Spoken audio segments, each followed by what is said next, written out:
Two point programme में एक बार फिर से आपका स्वागत है। आज का विषय है कैसे कार्य करते हैं विदेशी न्यायाधिकरण। सबसे पहले देखते हैं ये चर्चा में क्यों है। हाल ही में असम सरकार ने राज्य पुलिस की सीमा शाखा से कहा है कि वह 2014 से पहले अवैध रूप से भारत में प्रवेश करने वाले गैर मुस्लिमों के मामलों को विदेशी न्यायाधिकरणों को न भेजे। यह नागरिकता संशोधन अधिनियम 2019 के अनुरूप था, जो गैर मुस्लिमों, हिंदू, सिख, ईसाई, पारसी, जैन और बौद्धों के लिए नागरिकता आवेदन का अवसर प्रदान करता है और कथित तौर पर अफगानिस्तान, बांग्लादेश और पाकिस्तान से उत्पीड़न के कारण आए हैं।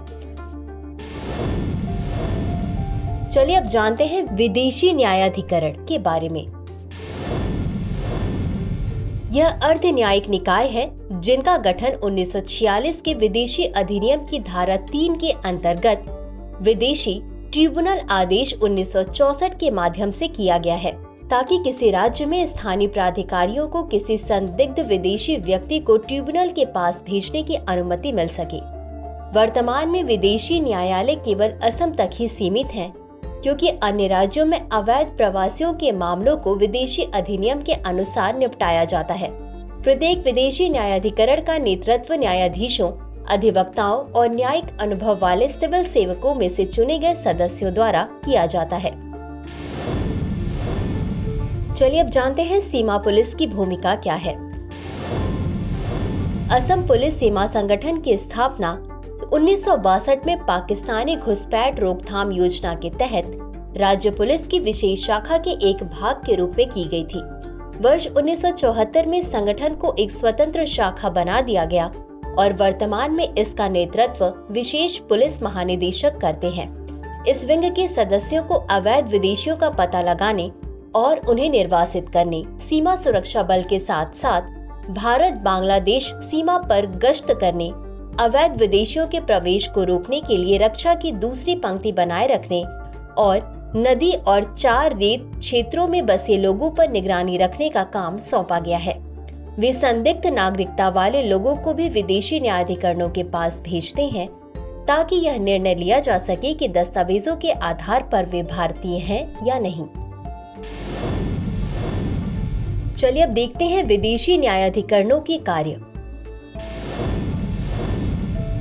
वर्ष 1964 के आदेश के अनुसार विदेशी न्यायाधिकरण को कुछ मामलों में सिविल न्यायालय की शक्तियां प्राप्त हैं, जैसे किसी भी व्यक्ति को सम्मन भेजना और उसे उपस्थित कराना, शपथ पर उसकी जांच करना तथा कोई भी दस्तावेज प्रस्तुत करने की मांग करना, किसी न्यायाधिकरण को संबंधित प्राधिकारी के संदर्भ प्राप्त होने के 10 दिनों के भीतर कथित विदेशी व्यक्ति को अंग्रेजी या राज्य की आधिकारिक भाषा में नोटिस देना आवश्यक है।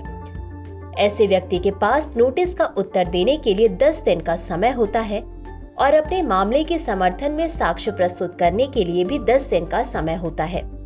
किसी भी न्यायाधिकरण को संदर्भ के 60 दिनों के अंदर मामले का निपटारा करना होता है। यदि व्यक्ति नागरिकता का कोई प्रमाण प्रस्तुत करने में असफल रहता है, तो विदेशी न्यायाधिकरण उसे बाद में निर्वासन के लिए हिरासत केंद्र, जिसे अब ट्रांजिट कैंप कहा जाता है, में भेज सकता है। तो चलिए अंत में देखते हैं आज के अभ्यास प्रश्न को। विदेशी न्यायाधिकरण यानी एफटी के संदर्भ में निम्नलिखित कथनों पर विचार कीजिए। 1. यह अर्धन्यायिक निकाय है जिनका गठन विदेशी न्यायाधिकरण आदेश 1964 के माध्यम से किया गया है। 2. प्रत्येक विदेशी न्यायाधिकरण का अध्यक्ष न्यायाधीशों, अधिवक्ताओं और न्यायिक अनुभव वाले सिविल सेवकों में से चुने गए सदस्यों द्वारा होता है। उपर्युक्त में से कौन सा या कौन से कथन सही है या सही है? ए केवल 1, बी केवल 2, सी 1 और 2 दोनों, डी न तो 1 और न ही 2। इस प्रश्न का उत्तर कमेंट बॉक्स में जरूर दें। आज के लिए बस इतना ही। धन्यवाद।